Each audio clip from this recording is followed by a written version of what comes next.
सत्संगत जी, प्यार से कहना धान निरंकार जी। आज बहरीन में जहाँ अनेकों स्थानों से, सऊदी से और भी देश विदेश से संत आए हैं और मन में प्रभु के लिए प्यार, इस उद्देश्य से कि इस निराकार के और करीब हुआ जाए, हर पल में ये नाता और गहरा होता जाए, हर पल में एक अपनी भक्ति को और मजबूत किया जाए। कैसे हर संत जो आज बोल के गए वो निराकार की ही बात करके गए कि किसी भी नाम से चाहे बुलाएं, ये एंटिटी, ये सच, ये हमेशा स्थिर रहने वाला सच है। ये बदलाव इसके अंदर नहीं है। संसार बदल सकता है, पूरी कायनात बदल सकती है, पर सब में जो है ये नूर, ये कभी नहीं बदलता। तो हर कोई अपने जीवन का नाता जितना ज़्यादा स्थिर के साथ जोड़ता है, उतना ही खुद को और स्थिर कर लेता है, उतने ही मानवीय गुण अपने जीवन में ले आता है, उतना ही ये जीवन सहज होता जाता है। एफर्टलेसली हर काम को इस निराकार के एहसास में रहते हुए हर कोई फिर करता जाता है। फिर एक मन में भी, एक अपने स्वभाव में भी वो ना चिड़चिड़ापन, ना अहंकार, ना कोई ऐसे भाव आते हैं जो इंसानियत से खुद को दूर इंसान कर लेता है। फिर अपने जीवन में यही भाव रहते हैं कि हर कोई एक कैसा भी है, किसी भी बैकग्राउंड से है, ये अपने ही हैं, सब हमसे ज़्यादा अच्छे, हर एक से कुछ सीखा जा सकता है। फिर ये फ़र्क नहीं करता दिल कि ये हमारे कल्चर के हैं या हमारे रीजन के हैं या अमीर गरीब, ये रंग, ये आजकल तो और ज़्यादा चीज़ें भी हो गई हैं कि एक शहर में भी अगर रहते हैं तो उनका एड्रेस ज़्यादा पॉश जगह पे है, हमारी सोसाइटी थोड़ी ठीक एड्रेस की नहीं। ऐसे भी आजकल और भी नए नए बन गए हैं, इंसान ने बना लिए हैं रादर एक चीज़ें कि और ज़्यादा कैसे एक अलग अलग दिलों में दूरी पैदा करने के कारण बना लिए जाएं। पर कोई भी धर्म ग्रंथ उठा के जब हम देखते हैं तो ये प्यार की ही बात की जाती है। कहीं भी एक विभाजन, एक अलग अलग बाइफिकेशंस करके दिलों में एक दूरियां पैदा करने की बात कहीं नहीं की गई। एक वाक्य ही सच्चे इंसान की पहचान तो ये इंसानियत ही बताई गई। यही सबसे बड़ा धर्म बताया गया कि हर एक के लिए सेवा भाव रखना, हर एक के लिए मन में एक रिस्पेक्ट, एक साथ लेने वाली भाव, हर एक के अंदर इस निराकार प्रभु परमात्मा को देखना और कैसे फिर अपने जीवन के हर पल को भक्त सुनहरा बना लेते हैं। फिर वो फ़र्क नहीं पड़ता कि किस समय क्या हो रहा है, क्योंकि भक्तों को पता है ये जीवन तो एक समुद्र में जैसे लहरें होती हैं, उठती हैं, थमती हैं, कभी हाई टाइड है, कभी लो है, तो इसी तरह कुछ ना कुछ तो जीवन में चलता रहेगा। पर कैसे वो सब होने के बावजूद खुद को आनंद की अवस्था में रखा जाए। संत बिल्कुल उस तरह होते हैं जिन पे जैसे कोई एक हम वाटरप्रूफ चीज़ें होती हैं, उन पे बारिश आए भी तो सिर्फ एक कोई भी कपड़े से या अपने हाथ से भी हम उसको झाड़ देते हैं तो वो सूखे का सूखा ही रहता है। तो कैसे एक भाव वही कि परिस्थितियाँ आएं, जैसा भी निरंकार की रज़ा है वो ज़रूर आए, चाहे वो हमारे मुताबिक ना हो।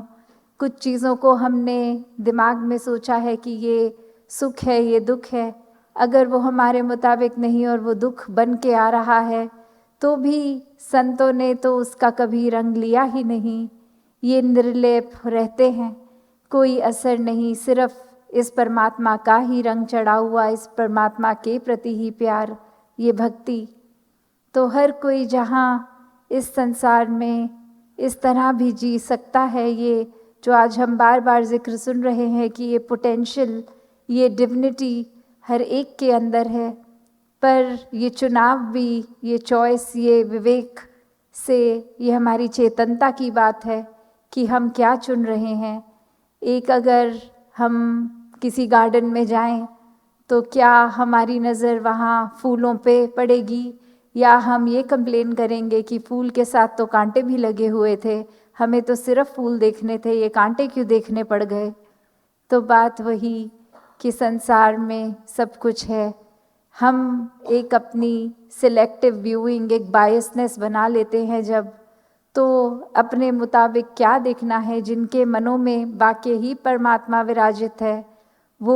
तो अच्छाइयाँ ही छांटते हैं, चाहे वो इंसानों में हो, चाहे वो परिस्थितियों में हो, चाहे वो जीवन के प्रति अपना आउटलुक हो।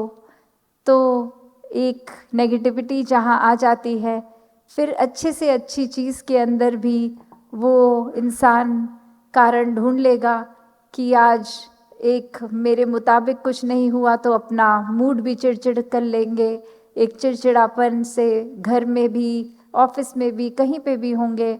वो एक असर, एक रिपल इफेक्ट उस तरह आएगा कि खुद ठीक नहीं है तो बाकी भी एक किसी को कुछ गलत बोल देंगे, या एक टोन खराब हो जाएगी, या फिर एक पूरी 100% अपने किसी रिलेशनशिप या काम के प्रति नहीं हो पाएगा। फिर कहीं ना कहीं फिर काम अगर एग्जाम्पल ऑफिस में ठीक नहीं है तो फिर सीनियर डांट भी देंगे और मन को लगेगा पहले ही मूड ठीक नहीं था, ऊपर से डांट भी पड़ गई। तो ये एक बात अपने अंदर की ही होती है कि हम एक अगर पूरी हर पल में 100% अपना देते हैं, वो प्योरिटी से देते हैं, पूरी शिद्दत से देते हैं, तो फिर एक बात वही जो आज हर कोई जिक्र कर रहा था कि ये फ़ायदे नुकसान की फिर बात ही नहीं रहती। फिर तो बात ये है कि ये जो पल थे इसमें हमने अपना पूरा किया, बाकी ये परमात्मा के ऊपर है, क्या फल मिले क्या ना मिले। तो ये कार्य कोई हर पल के भक्ति इसलिए ना हो कि कोई रिजल्ट रूप में कुछ स्पेसिफिक चीज़ जो हमें अपने मुताबिक एक हमारा फ्रूटफुल रहेगा हमारे लिए जो वो अचीव हो। नहीं, भक्त तो एक प्रेम का नाता बनाते हैं निराकार से, और निराकार से प्रेम होता है, एकत्व होता है, तो पूरे संसार से एकत्व हो जाता है, पूरे संसार से प्यार हो जाता है। फिर अगर कोई सड़क पे भी कोई अनजाना व्यक्ति भी हो, वो भी अनजाना नहीं लगता, उसके लिए भी लगता है कि कोई ज़रूरत है, तो वो परेशान ना हो, उनको हम किस तरह असिस्ट कर सकें। जैसे भी एक अपने रास्ते से एक्स्ट्रा भी जाना पड़े, बाहर जाकर भी फिर वो दिल में एक भाव रहते हैं कि बस आराम पहुंचाना है हर किसी को। और संतों की तो फिर एक रिस्पॉन्सिबिलिटी और ये भी होती है कि कैसे ये आत्मा की जहाँ बात आती है कि हमने तो अपना मुँह इस सूरज, इस रोशनी की ओर 24 घंटे किया हुआ है। ये ठहराव, ये सुकून, ये आनंद, ये परमात्मा हमारे जीवन में तो 24 घंटे है। तो ऐसे भी है संसार में जिनकी आत्माएं अभी भी उस तड़प में हैं, ये पीड़ित आत्माएं, इनको भी निज घर का पता हो। तो संत तो एक उस तरह भी आराम ही देते हैं, एक हर एक को कोशिश में रहते हैं कि हर किसी को एक ब्रह्म ज्ञान रूप ये निराकार जीवन में हर एक के आ जाए। फिर एक भेदभाव की बात कहीं नहीं आती, ये तो एक हर एक के लिए एक समान हो जाते हैं। और वहीं फिर हम अगर अपने जीवन को देखें कि हम अपने जीवन में फिर क्या ये संतों की जो क्वालिटीज़ हैं उनको अपनाए हुए हैं, या हम बहुत दूर इससे खड़े हैं। क्या हम अभी भी मन में किसी ना किसी के लिए कोई नफ़रत का कारण बनाए बैठे हैं, कोई नहीं पसंद, या कोई किसी भी वजह से एक इन किसी के साथ लगता है कि समय नहीं बिताने का मन है। तो बात वही कि अगर हम गहराई में सोचेंगे तो कहीं ना कहीं यही बात आएगी कि किसी ने कुछ ऐसा कर दिया जो हमारे मुताबिक नहीं था, या हमें पसंद नहीं था, या जिस तरह बोला अपनी बात को वो हमें ठीक नहीं लगी, या कुछ पीठ पीछे ऐसा हमने सुन लिया कि कोई हमारे बारे में कुछ कह रहा है, वो फैक्ट का कुछ क्रॉस चेक तो नहीं हो सकता, पर वो जिस सोर्स ने हमें कहा उसको ट्रू मान लिया, और वो इंसान ने चाहे कहा हो ना कहा हो, वो एक स्टैम्प कर दी बात की, हाँ ये व्यक्ति मेरे बारे में मेरी पीठ पीछे ये बोलता है, और वहीं रिश्ता खराब कर लिया। चाहे अब उस इंसान को पता तक नहीं, क्योंकि शायद वो शब्द बोले भी ना हो उस इंसान ने, किसी और ने ही एक दिलों में नफ़रत पैदा करने के लिए कोई एक चिंगारी लगा दी, और हम उस चिंगारी को खुद ही आग बना बैठे। तो ऐसे भाव संतों के नहीं होते। संत तो हमेशा जहाँ महापुरुषों के या किसी भी अन्य व्यक्ति संसार में कोई भी मिले, ये एक कुछ भी करते हैं तो आगे से उसको वरदान रूप ही मानते हैं कि किसी ने अगर कुछ बोला हमारे बारे में, तो ये नहीं होता कि बोला कैसे, पर ये कि क्या बोला, हमारे जीवन में क्या कमी थी, और वो अगर बात है तो हम वाकई ही उस पर सुधार करेंगे। संत उस तरह बुरा नहीं मानते किसी की बात का, हर एक को उस तरह वरदान रूप समझकर कि ये परमात्मा ने शायद इनके थ्रू ये बात बुलवानी थी, अदरवाइज़ हम अपने जीवन में ये गौर ही नहीं करते कि इतनी बड़ी कमी हमारे अंदर थी। ये तो सुधार करने का मौका मिल गया, ये बात हमें अपने बारे में पता चल गई, तो इस पे अब काम किया जाए। तो बात वही कि हर सिचुएशन में एक गुस्सा या अहंकार या नफ़रत का रास्ता, ये भक्तों ने तो कभी भी नहीं ऐसा रास्ता चुना। भक्तों ने कैसे हर सिचुएशन में खुद का एक संवारना कैसा है, वो संवारने की अपॉर्चुनिटी देखी, और जिससे एक किया अगर कोई निंदक भी है उसको भी गले लगाया, उसका भी सत्कार किया, उसके भी थैंकफुल रहे। तो हर किसी के जीवन में जहाँ ये बदलाव आ सकता है, हर कोई हर सिचुएशन में किस तरह रहना है, नेगेटिव भी हो सकते हैं, पॉजिटिव भी हो सकते हैं, पर अगर वाकई ही निरंकार का एहसास है हर पल में, तो पॉजिटिव के अलावा दूसरा कोई रिएक्शन हो ही नहीं सकता। जिस पल अगर हमारा रिएक्शन किसी के प्रति या अपनी सोच इंटरनली भी नेगेटिव आई, तो वही एक पैरामीटर है कि हम चेक कर सकते हैं कि हम इस समय तो निराकार से कनेक्टेड नहीं हैं, वरना ऐसे एक दोष रूप एक हमें गुस्सा या कोई भी चीज़, ये किसी के लिए पॉइंटिंग फिंगर्स, एक उंगली उठा के किसी के प्रति ये बात करने वाली मन में आती ही नहीं। तो ऐसे ही हर एक के लिए जहाँ संत हमेशा सुख मांगते हैं, एक यही अरदास करते हैं कि ये इंसान रूप में किसी से जो गलती हो भी रही है, निराकार वो भी बख्शे, और खुद से भी अगर कोई कहता है कुछ हमें, तो सबसे पहले संतों की तरह वो एक स्वभाव होना चाहिए कि स्वयं ही मन में उसका असर ना लें, एक उनको भी प्यार से समझाएं कि आप ये बात को ऐसे नहीं ऐसे कहते, तो वो कन्वे भी अच्छी तरह होती, वो सुनने वाले को समझ भी आती कि आपके भाव क्या हैं, और वो इतना तीखा ऐसे दिल पे वार भी नहीं होता।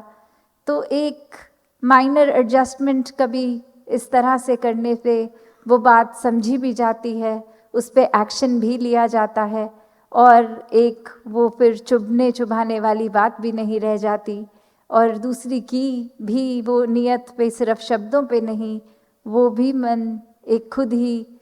ऐसे समझ जाता है कि ये कहना तो हमारी भलाई की बात चाह रहे होंगे, शायद वो सेंटेंस, वो तरीका अलग ही निकल आया, कुछ अलग तरीके से आ रहा है।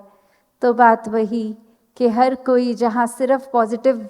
होकर इस निराकार से जुड़ता है, तो हर तरफ चारों ओर, चाहे पारिवारिक रिश्ते हों, कामकाज हो, समाज हो, दुनिया हो, किसी डायरेक्शन में भी फिर बस वो पॉजिटिविटी ही मिलती है। तो ये विवेक हमारे पास है इस निराकार ये ब्रह्म ज्ञान के एहसास द्वारा, और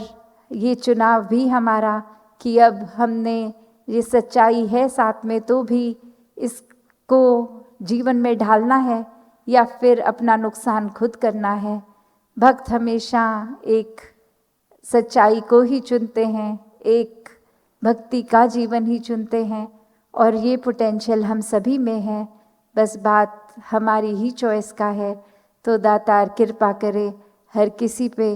कि सही रास्ते का भी पता है, ये चलना कैसे है वो भी पता है।